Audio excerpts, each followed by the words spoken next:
한 주간 하나님 은혜 가운데 잘 지나셨죠? 또 한 주간 하나님을 바라보는 마음으로 오늘 말씀을 마음에 담습니다.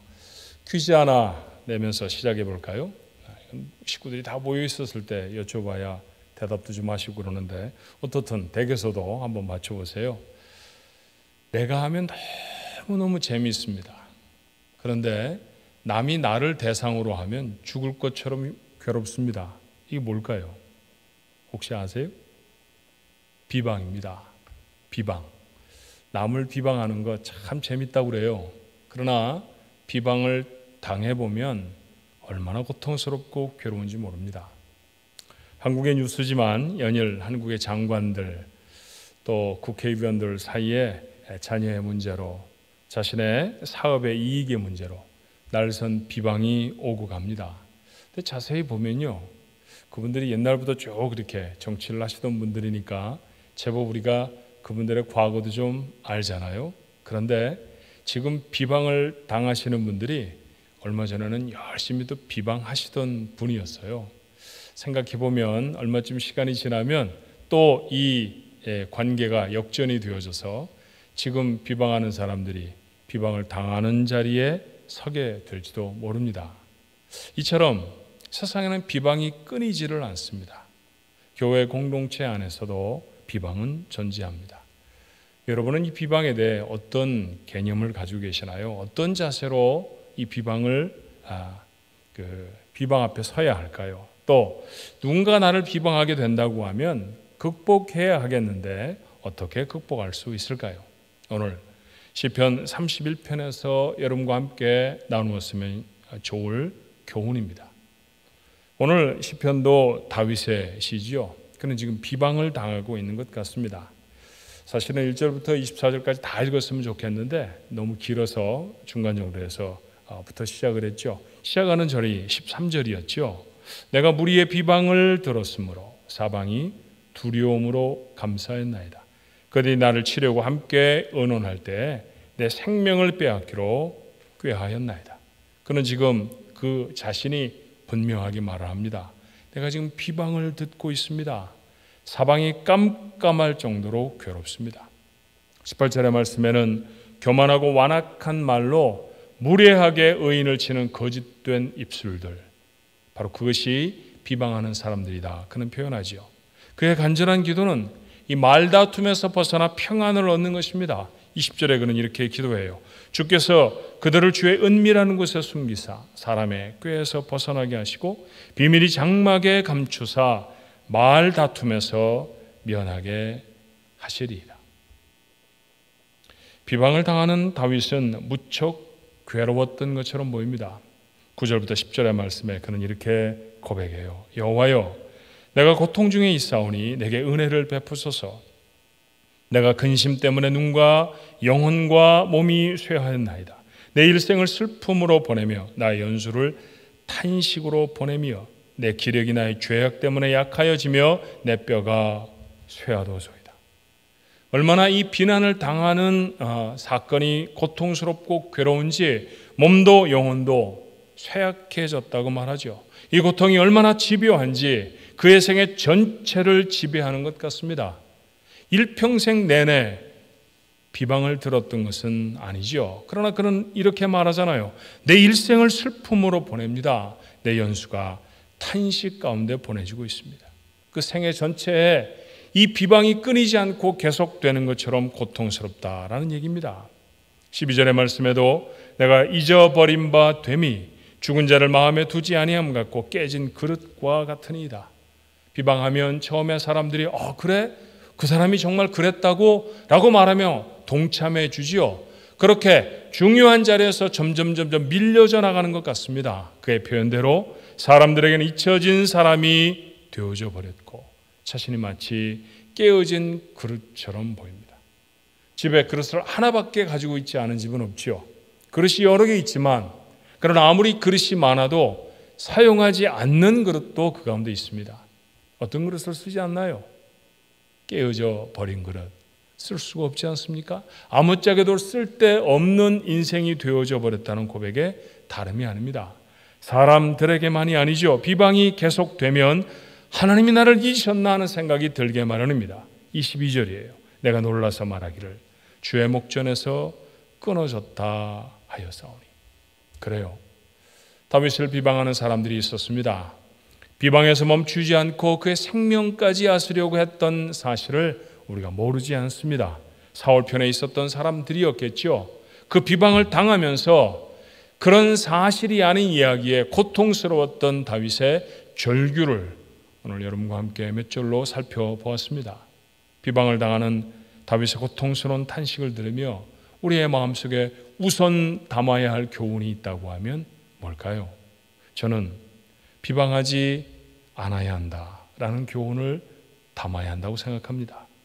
만약 누군가를 죽을 만큼 고통스럽게 하는 것이 비방이라고 하면 우리가 하지 말아야 할 것임이 분명합니다.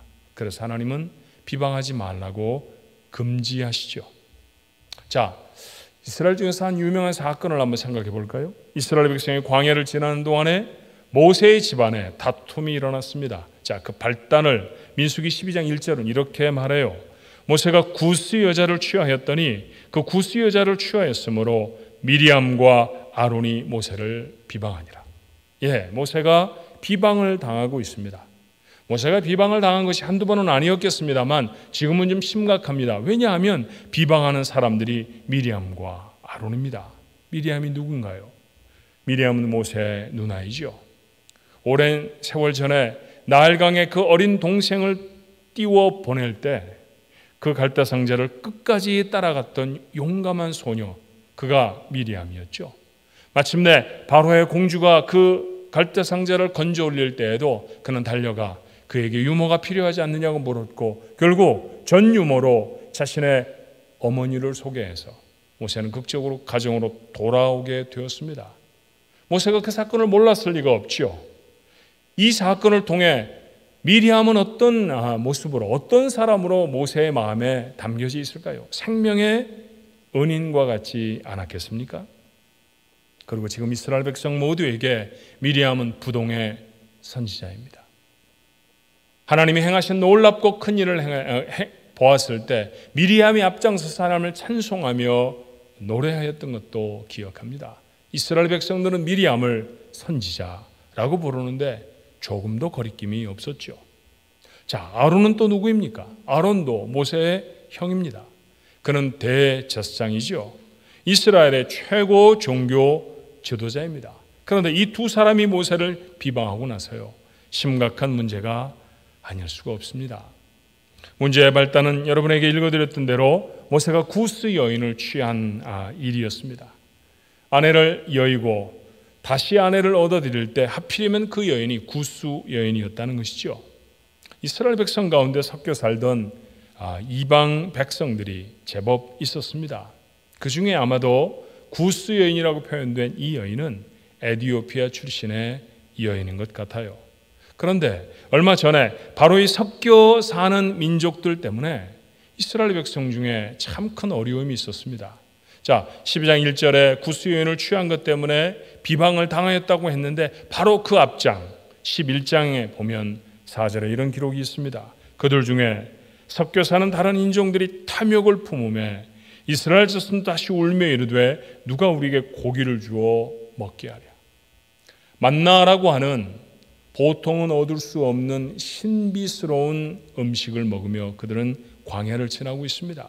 그런데 함께 섞여 살던 사람들이 그들을 부추겼다는 것이죠.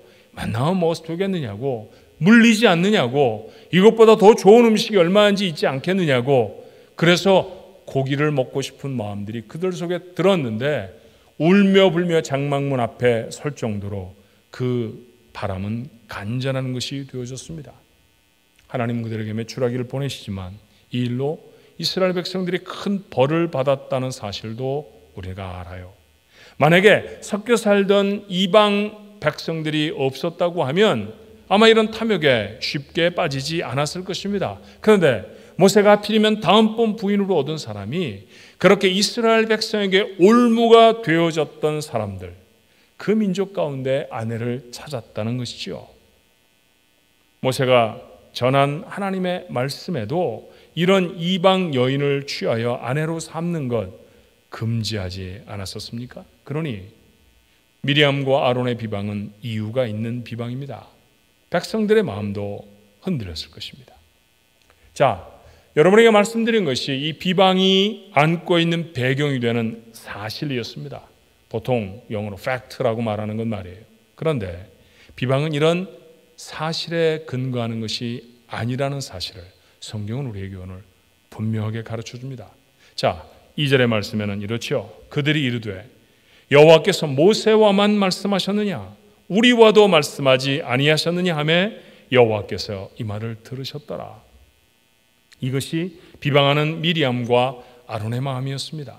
자, 이스라엘 백성이 하나님 앞에 순전한 백성이 되어져야 하는데 지도자라고 세워져 있는 모세가 이방 여인을 얻어서 되겠느냐 이런 게 아니었다는 것이죠. 분명히 사실은 그것이었습니다. 그것으로 말미암아 비방이 시작된 것입니다. 그런데 비방하는 그들의 마음 속에 있었던 비방의 진짜 이유는 뭘까요? 시기심이었습니다. 미리암은 내가 업어서 키웠잖아.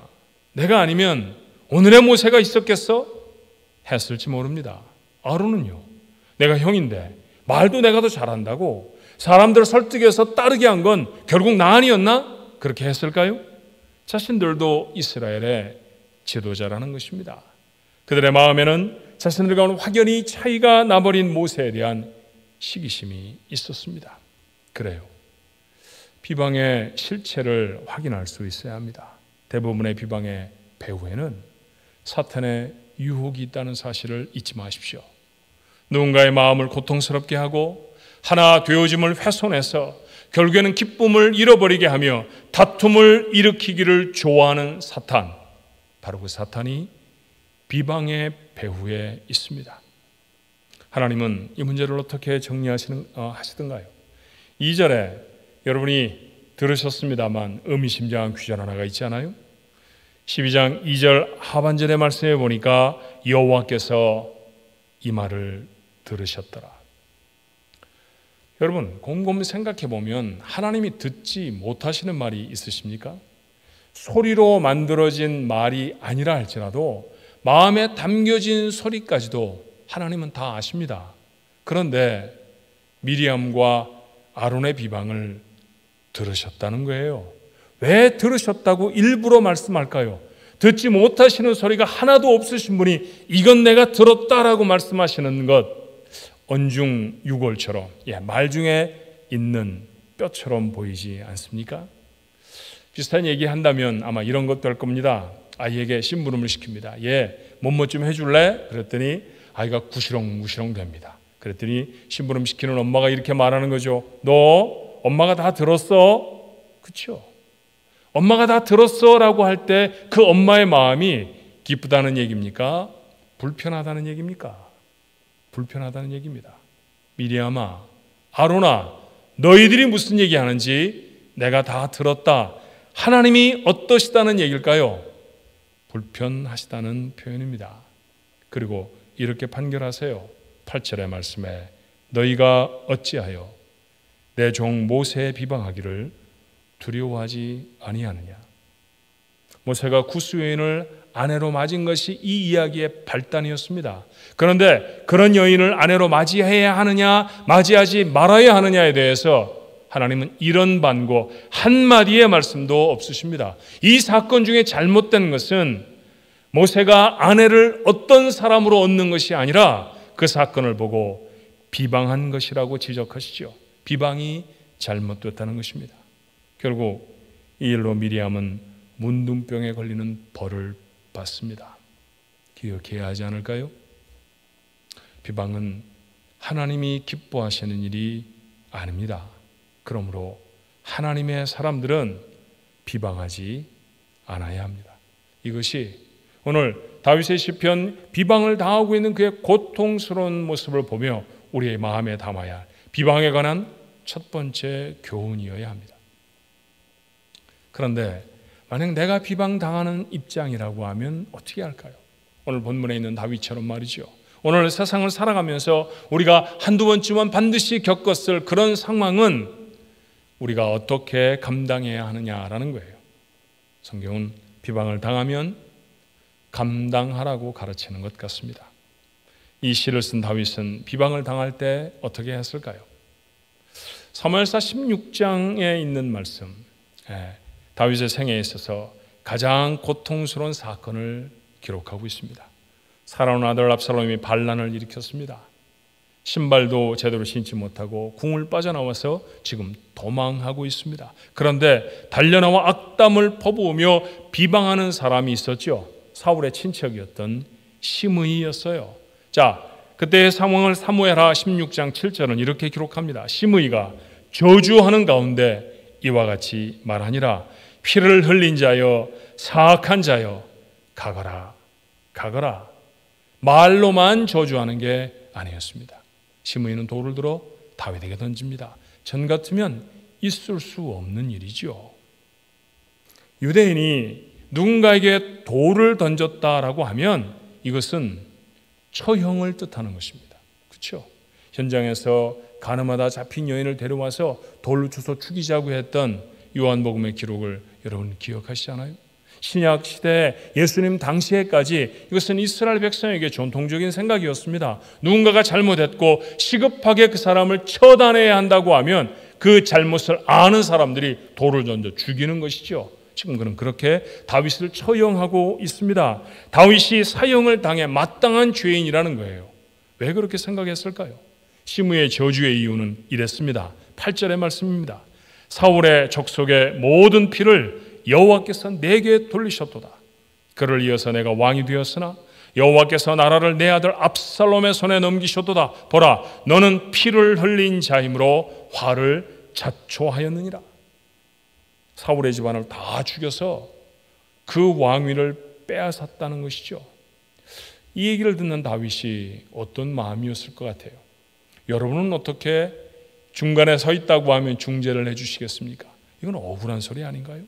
듣는 다윗이 억울했을 것입니다. 우선 다윗은 자기 스스로가 왕이 되려고 한 적이 사실은 한 번도 없죠. 성경을 읽으며 하나님이 그에게 왕으로 기름을 부으셨으니 그 이후에 하나님이 인도하시는 길을 갔을 뿐이지 그 스스로가 왕이 되기 위해 세력을 규합하고 힘을 길렀던 적은 단 한 번도 없습니다. 더군다나 시므이의 말처럼 사울의 집안을 죽이다니요. 사실 사울을 죽일 기회가 2번이나 있었습니다. 그를 집요하게 쫓아오던 사람 아니었나요? 만약 사울만 죽인다고 하면 이 고통스러운 방랑의 시간이 끝날 수 있습니다. 굴에서도 그리고 전쟁터에서도 충분히 그를 죽일 수 있었습니다. 그러나 그는 사울을 죽이지 않습니다. 전쟁에 나가서 결국 사울과 요나단이 죽었죠. 다윗과의 전쟁이 아니었습니다. 블레셋과의 전투였습니다. 그런데 그곳에서 죽었던 사울과 요나단을 위해 다윗은 금식하며 슬퍼하고 애통했다고 했어요. 후에는 요나단의 남긴 아들 무비보셋을 찾아서 그의 식탁에 앉아 밥을 먹게 했고 거처를 마련해주고 특별히 그를 보호하고 우대하기도 했었습니다. 그런데 사울의 집안을 다 죽였다니요? 이건 사실이 아닙니다. 사실이 아닌 말로 누군가를 비판하는 것, 이걸 비방이라고 말하잖아요. 그러니 시므이의 저주는 자신의 분노로 퍼붓는 비방의 다름이 아닙니다. 이런 일 당하면 어떻게 하고 싶으세요? 주변에 지금 다윗과 함께하는 사람이 있습니다. 다윗이 그 중에 어려움 같이 겪었던 사람 한둘 지명해서 내가 사울을 죽였나요? 내가 정말 사울의 집안에 도대체 누구를 죽였단 말입니까? 당신 잘 알잖아요. 나와서 한마디 해보십시오. 그렇게 자신의 역성을 들어줄 사람이 필요하지 않으셨습니까? 우린 그랬었습니다. 삼자 대면이라도 하고 싶었던 때가 얼마나 많았던가요? 그렇죠. 자, 이 사건을 너무나 잘 아는 사람들이 마음에 화가 가득했습니다. 지금 적어도 도망하는 다윗에게 이런 말로 대거리를 할 때는 아닙니다. 아들에게 쫓겨 도망가는 아버지의 마음이 나라의 보좌를 비워놓고 맨발로 감람산을 향해 가는 왕의 마음이 얼마나 참담했을까요? 그런데 그 연약해진 상황을 보고 그때 돌을 던지며 그를 비난하는 건 정황상 보아도 이건 비열한 짓입니다. 함께하던 장군 하나가 화가 머리끝까지 올랐던 것 같아요. 죽여버리겠다고 했습니다. 그럴 수도 있었을 것입니다. 그래, 죽여라 라고 말만 했으면 시므이는 죽었을 것입니다. 그러나 다윗은 허락하지 않습니다. 그리고 그가 하는 말은 이런 말이었죠. 사무엘하 16장 10절의 말씀입니다. 왕이 이르되 스루야의 아들들아, 내가 너희와 무슨 상관이 있느냐? 그가 저주하는 것은 여호와께서 그에게 다윗을 저주하라 하심이니 내가 어찌 그리하였느냐 할 자가 누구이겠느냐? 스루야의 아들들, 그와 함께하는 장군들입니다. 가만히 있으라는 얘기죠. 가만히 있어라. 하나님이 허락하지 않으시면 도대체 누가 나를 비방할 수 있겠느냐? 그 비방에 하나님의 뜻이 혹 있을 줄 누가 아느냐? 그런 이야기입니다. 여러분, 당해보셔서 아시지 않습니까? 비방을 당하면 감정이 상합니다. 화가 나죠. 그런데 다윗은 그런 감정으로 반응하지 않았습니다. 비방을 통해서 어쩌면 담겨져 있을지 모를 하나님의 말씀을 들으려고 합니다. 믿음으로 반응을 하는 것이죠. 어쩌면 다윗은 시므이의 비방을 통해 자신이 했던 우리아의 아내를 범하고 그를 전쟁터 사주로 몰아 죽였던 자기의 죄를 책망하시는 하나님의 음성을 듣고 있었는지도 모릅니다. 비방을 당하면 밤에 잠을 들 수가 없죠. 화가 나서 벌떡벌떡 일어나기도 하고요. 내 결백함을, 그 비방과 다른 삶을 살았음을 또 다른 사람에게 말하여서 내 편의 사람들을 만들기 위해 전화를 붙들고 사정을 하기도 합니다. 그렇게 감정이 상하지요. 그러나 감정에 예민함으로 반응하지 않아야 할 것입니다. 비방을 당할 때 도리어 수용해야 하는 것이죠. 믿음의 민감함으로 반응하는 것입니다. 그러면 그 안에 감추어진 하나님의 말씀을 듣게 됩니다. 앞서 생각한 모세도 미리암과 아론이 비방할 때 아무 대응을 하지 않았습니다. 그저 묵묵히 비방을 들었다는 것입니다. 그런 모세를 향한 하나님의 평가가 놀랍지 않습니까? 민수기 12장 3절에 이렇게 말해요. 이 사람 모세는 온유함이 지면의 모든 사람보다 더하더라. 세상에서 모세가 가장 온유하다, 그렇게 말씀하십니다. 세상에서 가장 네가 온유하다, 어떤 때 그 말을 들을 수 있을까요? 누군가가 나를 비방할 때 그 비방을 마음에 담으면, 참아내고 수용하면 하나님이 그렇게 칭찬하실 것입니다. 비방을 감내하는 것은 그만큼 어렵다는 이야기입니다. 하지만 그렇게 하는 사람이 특별한 믿음의 사람이고요, 하나님은 그런 사람을 크게 쓰십니다. 다윗이 오늘 표현한 것처럼 비방을 받는 것은 죽을 것처럼 괴로운 일입니다. 그런데 그 억울한 비방도 감정으로 대응하지 않고 믿음으로 수용하면 자신을 살필 기회를 얻습니다. 하나님이 특별하게 보시는 칭찬도 얻죠. 다윗은 시편 31편 마지막 부분을 성도들을 향한 권면으로 이렇게 맺습니다. 23절의 말씀이에요. 너희 모든 성도들아, 여호와를 사랑하라. 여호와께서 진실한 자를 보호하시고 교만하게 행하는 자에게 엄중히 갚으시느니라. 비방하는 자 늘 교만이 그 배후가 되어졌다는 사실 미리암과 아론을 통해 보지 않으셨습니까? 하지만 그 비방 가운데서 스스로를 지킬 수 있는 사람은 누구입니까? 진실한 자입니다. 비방을 받아도 진실한 사람이 되라고 권합니다. 진실하다는 것, 바꾸어 말하면 자신에게 성실한 것 아닌가요?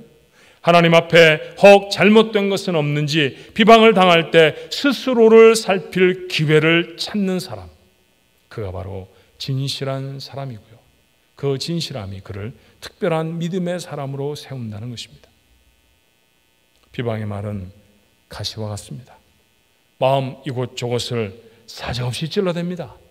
그러나 본성이 악한 사람들의 한마디 한마디에 의미를 두는 것보다 전에 하던 대로 묵묵히, 그게 더 멋진 길입니다. 멋진 인생이죠. 다윗은 여전히 자신의 길을 걸어갑니다. 하나님을 사랑하고 그 하나님께 기도합니다. 하나님이 돕고 보호하실 것, 그 믿음이 흔들리지 않습니다. 그리고 자기에게 맡겨진 하나님의 나라 이스라엘 백성을 돌보고 섬깁니다. 지금에 이르러서만 그러는 게 아니에요. 나이가 이만큼 먹어서가 아니라 그가 아주 어렸을 때에도 그의 역사의 전면에 등장하는 사건을 여러분은 아시죠? 골리앗과의 전투였어요. 그는 소년이었습니다. 나이가 얼마나 어렸던지 전쟁터, 위급한 전쟁터에 이스라엘의 젊은이들이 다 소집되었는데도 다윗은 그 부르심을 듣지 못할 정도로 어렸었습니다. 위에 형들 셋밖에는 군대에 가지 않았죠. 그러니 그는 마지막 8째, 말째 아닙니까? 올해도 한참 어린 아이일 것입니다. 그죠? 13, 14 그 정도 됐을까요? 그런데 형들 잘 있나고 잘 있느냐고 가서 살펴보고 오라고 아버지의 심부름을 받아서 전쟁터를 방문합니다. 고함 소리가 들리는데 수치스러워 부끄러워 차마 들을 수가 없습니다. 골리앗이 고래고래 지르는 소리입니다. 며칠을 저렇게 떠들고 저 가운데 서 있었다는 것이죠. 아무도 그를 향해 나아가 대적할 수가 없습니다. 다윗의 마음에 의로운 분노가 솟아오릅니다. 자신이 전쟁터에 나가겠다고 자원하지요. 그런데 그런 자원을 했던 다윗을 맏형 엘리압이 나무랍니다. 비방합니다. 내가 교만해서 잘난 척하려고 전쟁터에 구경을 왔다가 까불고 앞뒤도 분간하지 못한 채 어디에 나서려고 하느냐고. 그게 아니라고 설명해야 되잖아요. 형님은 저런 소리를 듣고도 참아집니까? 라고 형한테 도리어 나무람을 가져야 하지 않습니까? 그런데 성경을 보면 그런 형과 논쟁하지 않습니다. 그게 아닙니다. 제가 한번 나가보겠습니다. 간단한 얘기 한마디로 그는 그 이야기, 그 비방을 뭉개버리죠. 없었던 일로 자신의 마음에 두지도 않고 그는 골리앗을 향해 나갑니다. 이런 생각을 해보았어요. 그 억울한 소리를 막 퍼붓는 형하고 그게 아니니 기니 하고 만약 논쟁을 감당했다고 하면 그러나 골리앗 앞에 나갈 힘들을 다 소진해버리지 않았을까요? 그가 서야 할 자리, 그 자리는 골리앗 앞이었습니다. 그 자리로 향하여 나아가는데 비방은 그에게 걸림돌이 될 수가 없어야 합니다. 우리의 인생에도 그렇지 않은가요? 다윗은 위대한 왕이자 신실한 사람으로 살았습니다. 어떻게 그럴 수 있었을까요? 그 까닭은 비방에 흔들리지 않았던 때문은 아니겠습니까? 비방을 당하는 인생을 종종 살게 되지만 그럼에도 불구하고 비방을 그저 수용하고 비방의 발목을 붙잡히지 않고 하나님이 내게 맡기신 사명을 향해 묵묵히 나아가는 자, 그것이 온전한 그리스도인의 모습이 되어질 것이라고 성경은 우리를 교훈합니다. 믿음으로 살아도 내가 잘못한 일이 아니어도 비방을 받을 수 있습니다. 하지만 우리는 비방하는 사람으로는 살지 않기로 오늘 다윗의 아픔을 측은한 마음으로 시편 31편을 통해 알았던 우리들은 마음에 결단할 수 있으면 좋겠습니다. 비방을 당할 때가 있죠. 괴롭습니다. 그러나 자신을 살필 기회로 삼아 보십시다. 그리고 주어진 믿음의 삶을 묵묵히 걸어가십시다.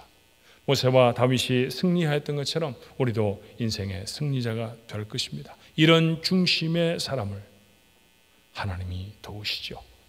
비방이 난무하는 세상을 살아가는 성도들을 향한 다윗의 마지막 권고입니다. 시편 31편의 마지막 절이죠. 24절은 이렇게 말합니다. 여호와를 바라는 너희들아, 강하고 담대하라. 강하고 담대한 성도들이 되십시오. 비방이 아무리 파도처럼 나에게 밀려와도 그 비방을 이겨낼 수 있는 굳은 심지의 성도들, 오늘 예배에 참여하여 하나님의 말씀을 마음에 담은 여러분 모두의 모습이 되시기를 주님의 이름으로 축원합니다. 기도하십시다. 하지도 않은 일인데, 하지도 않은 말인데, 그렇게 살았던 적이 한 번도 없는데 사람들이 입에 우리의 이름이 오르내리고 우리의 삶이 거짓되게 왜곡되고 이러니 저러니 구설수에 오르면 마음이 괴롭습니다. 그런 이야기를 들으면 평안을 잃어버려 밤에 잠을 들 수가 없지요. 한두 번이 아니었습니다. 다윗도 고통스러웠습니다. 얼마나 괴롭고 얼마나 힘들었으면 죽을 것 같습니다. 뼈가 다 말라버리는 것 같습니다. 그는 그렇게 토로했을까요? 그런 세상을 삽니다. 기도 많이 하면 의로운 삶으로 살아가면 비방당하지 않는 삶 되어진다고 성경은 약속하지 않습니다. 모세가 의롭게 하나님이 맡기신 사명을 위해 살아도, 다윗이 범죄하지 아니하고 하나님 앞에 서 있어도 그는 비방당하는 자리에 서게 되었습니다. 그러니 비방을 당하는, 비방이 난무한 세상에 살아갈 것입니다. 두 가지 하나님 앞에 간구를 드립니다. 주여, 아무리 이 세상이 비방으로 가득 차도 저희 구원받은 사람들, 하나님의 백성 되어진 저희들, 착하고 온전한 심정을 가져야 하는 저희들, 비방하지 않는 삶을 살게 하옵소서. 때때로 비방의 구설수에 오릅니다. 그때에도 분노하고 삼자대면하고 따지고 아니라고 항변하는 것 하지 않고, 도리어 그 비방 가운데 하나님의 말씀은 없는지 스스로를 살필 수 있는 지혜가 있게 하여 주옵소서. 네가 지상에서 제일 온유하다. 모세만 들었던 칭찬이 아니라 저희들도 듣는 칭찬이 되게 하여 주시옵소서. 비방 같은 이 작은 일들에 우리의 삶에 다리가 붙잡혀져서 마땅히 행하고 나아가야 할 길들을 가지 못하는 적이 없도록 하나님 도와 주시옵소서. 형이 비방을 해도 다윗은 뿌리치고 골리앗 앞에 섭니다. 시므이가 비방을 해도 다윗은 하나님의 뜻을 구합니다. 지금 누구에게 비방을 당하고 있는지 정확하지는 않지만 시편 31편의 정황으로도 그가 비방을 당하였어도 그는 여전히 하나님을 사랑하고 하나님 앞에 있습니다. 맞습니다. 이런 뿌리 깊은 믿음의 사람, 저희의 모습이 될 수 있도록 하나님 축복해 주시옵소서. 혹 지금 비방당하는 하나님의 사람들이 있습니까? 저들을 위로하여 주시옵시고, 그 비방 중에도 하나님의 뜻을 찾고 그 뜻을 그의 삶의 귀한 교훈으로 삼는 지혜가 있도록 주님 축복해 주시옵소서. 혹이라도 세상 사람들과 똑같은 습관으로 비방하는 입술이 되어질 때가 있습니까? 재미있고 좋고 즐거운 일이 아니라는 사실을 기억하게 하여 주셔서 우리의 입술에서 비방을 당장에 내려놓게 하여 주시옵시고, 사랑하며 격려하며 이웃의 허물을, 사랑하는 형제와 자매들의 허물을 덮는 착하고 순전한 성도들이 되어지도록 하나님 함께해 주시옵소서.